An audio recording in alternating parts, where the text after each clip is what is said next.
마태복음 26장 23절에서 25절. 오늘은 누구나 유다가 될 수 있습니다 하는 제목으로 함께 말씀 나누려고 합니다. 예수님 당시 죄인의 대명사라면 세리와 창기라 하는데 예수님 그들과 교제하셨고요. 그리고 제자를 삼기도 하셨습니다. 그럼 오늘날 그리스도인들에게 누가 가장 죄인일까 악인일까를 묻는다면 우리는 우리의 신앙을 고백할 때마다 본디오 빌라도에게 고난을 받으사 십자가에 못 박혀 죽었다고 예수님 죽음의 그 원인을 본디오 빌라도에게 돌리고 있습니다. 이 빌라도가 들으면 좀 억울할 수도 있겠지요. 사형 언도를 내린 건 그 대제사장과 종교 지도자들의 선동이 있었기 때문이고, 빌라도는 오히려 예수를 놓아주려고 했지요. 그러나 많은 군중들은 예수를 십자가에 못 박아야 된다고 그렇게 빌라도를 협박했습니다. 결국은 빌라도보다 대제사장이나 바리새인들 아니면 저 백성들 그들이 더 악한 사람일 거예요. 그런데 이 종교 지도자들은 처음부터 예수님과 불편한 관계였습니다. 예수를 원수처럼 여겼으니까 어떻게 보면 새삼스럽지도 않은데 또 무리들이야 군중 심리에 의해서 오락가락할 수 있지요. 그런데 이들보다 더 악한 사람이 있습니다. 바로 예수님의 제자로서 예수를 3년이나 추종했고 또 예수님께 양육을 받았고 예수님이 믿고 신뢰해서 재정을 맡긴 바로 가룟 유다입니다. 그는 예수를 은 30에 팔아 넘겼습니다. 차라리 원수라면 이해라도 하겠는데 그러나 예수님이 그 선택한 3년이나 한솥밥을 먹은 제자가 어떻게 그렇게 할 수 있을까? 그래서 아마 예수님도 그 충격이 크셨던 것 같아요. 여기 그 사람 차라리 태어나지 아니하였으면 저에게 좋을 뻔했다. 가장 치욕적인 저주와 모욕이 아니겠습니까? 존재 자체가 쓸모 없다는 게 아니고요. 있어서는 안 되는, 그러니까 민폐라는 거예요. 그 존재 자체가 해악이라는 겁니다. 예수님께서 그렇게 유다에 대해서 말씀하신 겁니다. 결국 가룟 유다는 자살로 삶을 마감한 철저하게 그렇게 살면 안 된다는 반면교사로 우리에게 보여주고 있습니다. 우린 유다를 잘 모르는 것 같아요. 가룟 유다 하는데 그 가룟이 뭔지, 이게 거짓말쟁이라는 뜻도 있다. 혹은 단검을 지니고 있는 자라.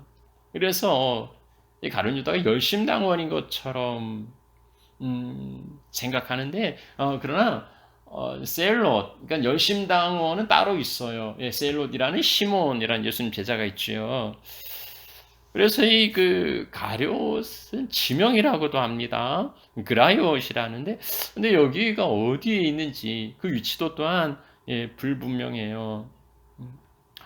이렇게 이 가룟 유다는 베일에 가려진 많은 정보를 알려주고 있지 않은데요. 그러다 보니까 유다에 대해서 정죄와 심판을 하는 사람들만 있는 게 아니고 동정과 이해의 시선으로 바라보는 사람도 있습니다.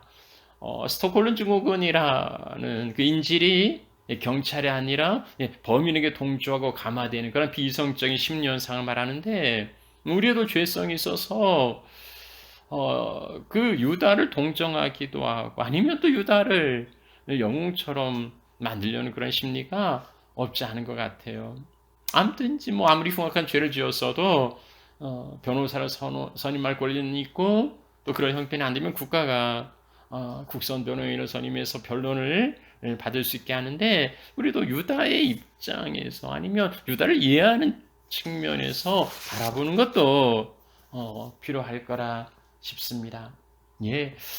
가룟 유다를 위한 변론, 하나님의 예정이었기 때문에 이렇게 말하는 사람들이 있습니다.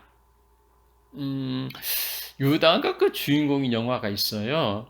2013년에 개봉한 영화인데요. 예. 어 안드리 보가티레프, 이게 러시아 분이에요. 예, 러시아 영화인데 주다스라는 영화가 있습니다. 이게 좀도둑질로 살아가는 그 불황자 유다가 예수의 설교를 들어요.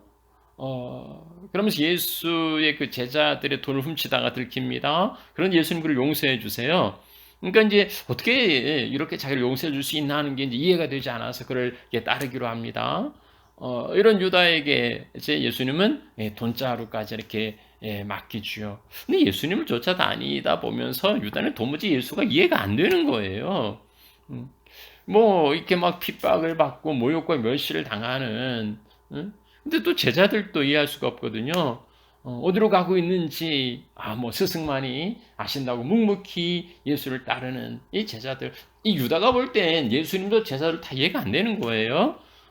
의심과 논쟁 끝에 유다가 내린 결론은 뭐냐면, 예수를 빌라도에게 넘겨주면 메시아, 자기가 그 메시아임을 증명하고, 그래서 이게 이제 벼랑 끝으로 몰아야 되겠다 하고 이제 유다가 생각하고 이제 그렇게 일을 꾸며가는 거예요. 비슷한 그 내용을 학창 시절에 읽은 소설이 있어요. 김동리의 장편 소설인 사반의 십자가, 굉장히 오래된 작품입니다. 1955년도에 그 현대문학의 연장 소설인데요. 이 소설의 이 사반은 예수님 십자가에 달릴 때 그 왼편에 달렸던 그런 강도입니다. 그런데 이제 이 잡범은 아니고 이스라엘의 그 독립이라는 그 현세적 영광을 위해서 그러니까 그 독립운동가죠. 혈맹단을 이끄는 그 혁명가입니다. 예수를 메시아로 확신하지만 그러나 예수는 그 길을 걸어가지 않아요. 결국은 이제 사반에 체포되고 예수님도 체포되어서 십자가를 지는 마지막 십자가 세 개가 달려 있죠. 근데 이제 이 사반이 예수를 향하여서 기적을 요구합니다. 십자가에서 내려오라고. 그러나 이제 그런 일은 일어나지 않죠. 그러니까 예수를 정치적인 어떤 그 메시아로 이해한 측면에서는 그 주다스란 그 영화와 맥락이 비슷하다 할 수 있겠습니다. 이분은 토스카리나라는 그 한국계 미국 크리스천 소설가인데요. 이분이 그 유다 배신의 입맞춤이라는 이제 책이 2014년도 홍성사에서 나왔습니다. 마찬가지예요. 뭐 유다를 두둔하려는 목적으로 쓴 건 아니고, 뭐 유다에게 그 면죄부를 주려는 건 아니고, 단지 그 유다의 그 입장에서 그러니까 이 소설가가 유다 입장이 되어서 그가 이렇게 예수를 팔아넘기게 된 어떤 그런 부분들을 소설로 그려내고 있습니다.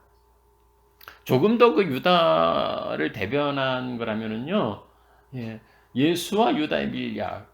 이게 뭐냐면 이제 그 유다 복음이라는 그 고문서입니다.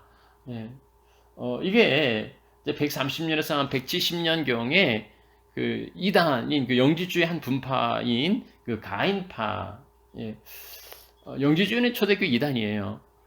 이들에 의해서 만들어진 건데, 이게 이제 원래 그 그리스어로 된 걸 이 4세기경에 그 이집트 그리스도인들인 그 곱트교도 그들이 그 곱트어로 번역해서 그 파피루스에 적어놓은 거예요. 이게 1970년대에 발견되고 이것을 이제 고미술재단이 입수해서 2002년도에 이제 각 나라 영국, 독일, 프랑스어로 이제 그 번역을 했는데요.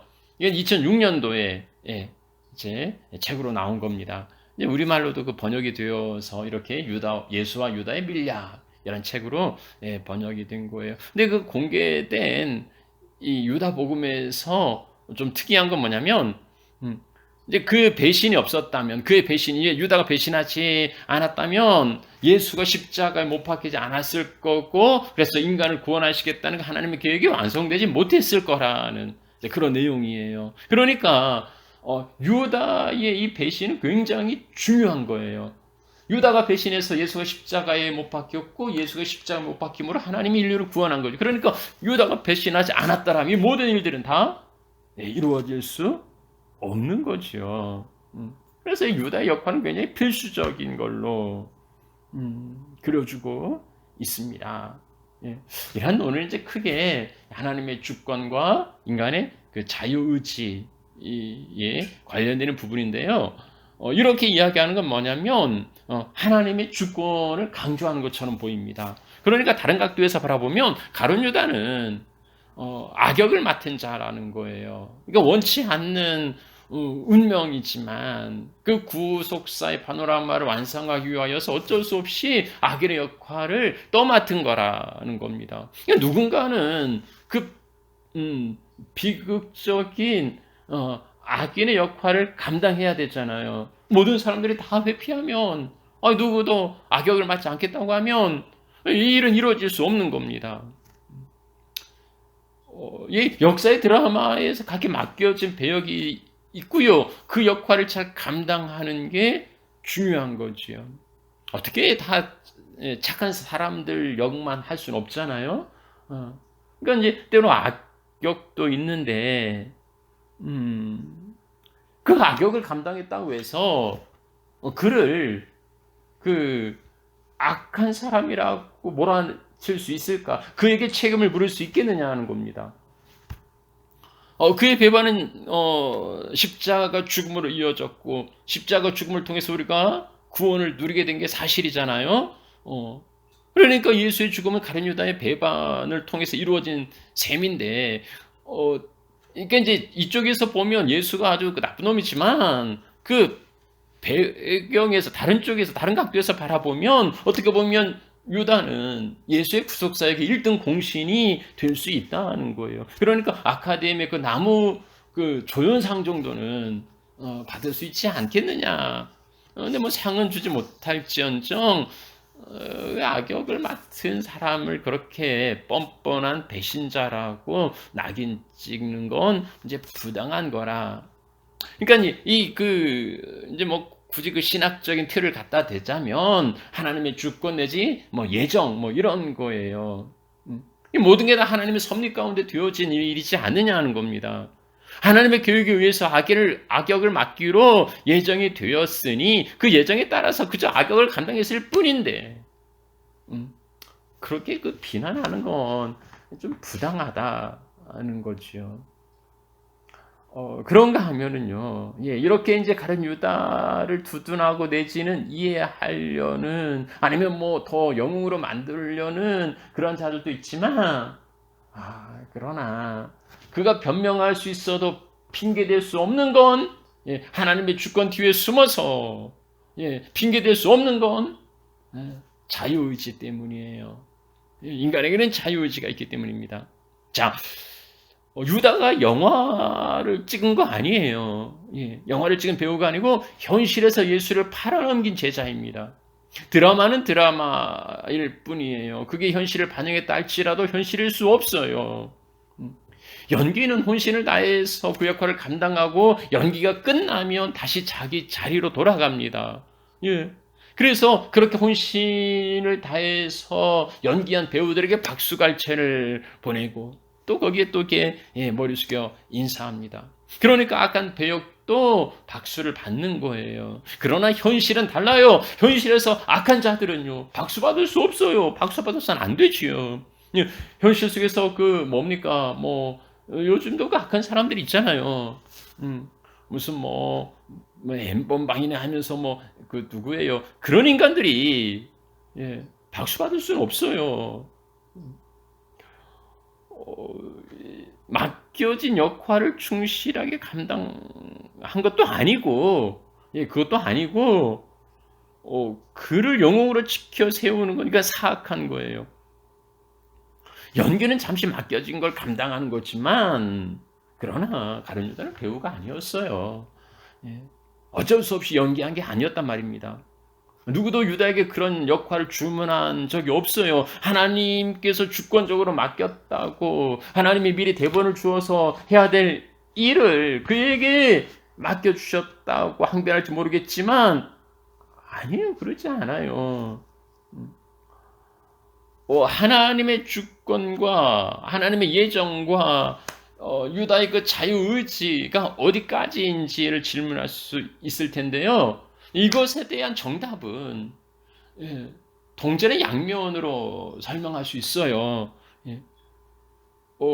그러니까 음, 어느 한쪽만을 바라보면 치우치는 거예요. 유다의 배신이 하나님의 책임인가, 유다의 책임인가라고 묻는다면 유다의 책임이지요. 그러나 그것은 하나님의 섭리 가운데 들어있는 겁니다. 예수님은 십자가 외에 다른 길이 없었어요. 그런데 그 십자가를 지시기 위해서 반드시 유다가 배신해야만 하는가? 유다의 배신 아니면 하나님의 구원 역사를 이루어갈 수 없는가? 그건 아니에요. 그러지 않아요. 예. 하나님은 유다의 그 배신의 여부와 관계없이 인류의 구속 사역을 얼마든지 이루어 가실 수 있는 하나님의 주권이 있어요. 그러니까 유다가 예수님을 배반하지 않았을지라도 하나님은 다른 방법을 통해서 얼마든지 인류의 구속 사역을 이루어 갈 수 있다는 겁니다. 그러니까 십자가가 필연적인 거지 유다가 꼭 배신을 해야 십자가를 지는 거 아니에요.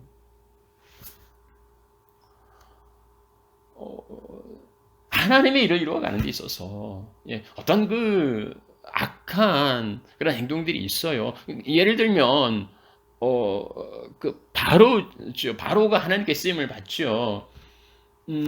이스라엘을 애굽에서 내보내는데 바로가 강팍해요. 그럼 이제 그 성경의 표현은 하나님이 바로에게 그 강팍하게 하셨다는 그런 표현도 있는데 그 바로가 그렇게 고집 부리는 게 하나님 탓이냐? 그건 아니라는 거예요. 예. 그 이제 하나님 그냥 내버려 두신 거니까 그러니까 하나님이 바로를 죄악 가운데 죄성 가운데 내버려 두시니까 죄악 가운데 그 죄의 본성으로 바로가 고집을 부리는 거죠. 그러니까 하나님이 어떤 거 바로를 일부러 막 더 악하게 만든 거 그건 아니란 말입니다. 그러니까 하나님께 책임을 돌릴 수 없어요. 바로의 그 죄악된 성품으로 인한 거지 하나님이 바로에게 더 어떤 뭐 죄의 막 성향을 더해 주신 게 아니라는 겁니다. 그러니까 이건 하나님 어떤 예정이나 하나님의 주권과 관계없는 거예요. 그의 본성, 죄악된 성품 때문에 일어난 겁니다. 유다는요 하나님의 예정 때문이 아니라 자기 자신의 자유의지로 배신을 선택한 거예요. 우리는 그것을 성경에서 찾아볼 수 있습니다. 요한복음 13장에 보면은요 여기 이제 예수님이 이제 돌아가실 걸 아세요. 그리고 자기 사람들을 끝까지 이제 사랑하셨다는데 2절 말씀에 보면 마귀가 벌써 시몬의 아들 가룟 유다의 마음에 예수를 팔려는 생각을 넣었다. 근데 예수님께서 그 유다를 지적하신 건 이후의 일이거든요. 이건 이제 마가복음에서도 볼 수 있는데요. 이미 12 중 안에 가룟 유다가 예수를 넘겨주려고 대제사장에 갑니다. 그리고 이제 돈을 주기로 약속하고 마태는 이제 돈을 받았다고 이야기하고 있는데요. 그리고 이제 유다가 예수를 언제 넘겨줄 건지 하고 그 기회를 찾아요. 그리고 이제 죄의 만찬이 있고 그때 예수님이 유다에게 이 말씀을 오늘 우리가 읽은 그 말씀을 하시는 겁니다. 너가 나를 팔 것이다 하고 그러니까 이미 예수님이 말씀하신 건 그 후의 일이에요. 그러니까 이미 유다는 자기 의지로 예수를 팔고 그때 이미 마태복음에 의하면 돈자루를 이미 가지고 있었어요. 그 수중에 예수를 팔고 얻은 대가를 이미 가지고 있었던 겁니다. 그러니까는 요한은요 유다의 정체를 마귀라고 그렇게 규정해요. 너희 12를 택했는데 그러나 너희 중 한 사람은 이제 마귀라 합니다.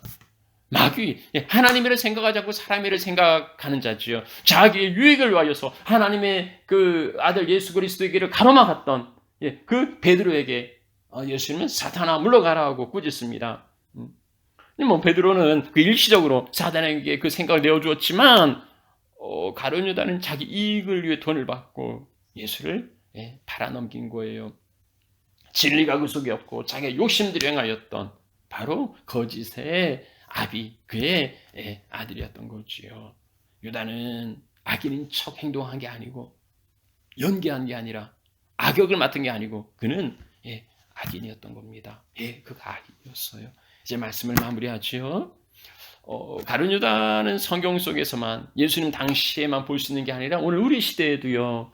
어쩌면 흔히 볼 수 있을 거고 때로는 내 안에서도 종종 찾아볼 수 있을 겁니다.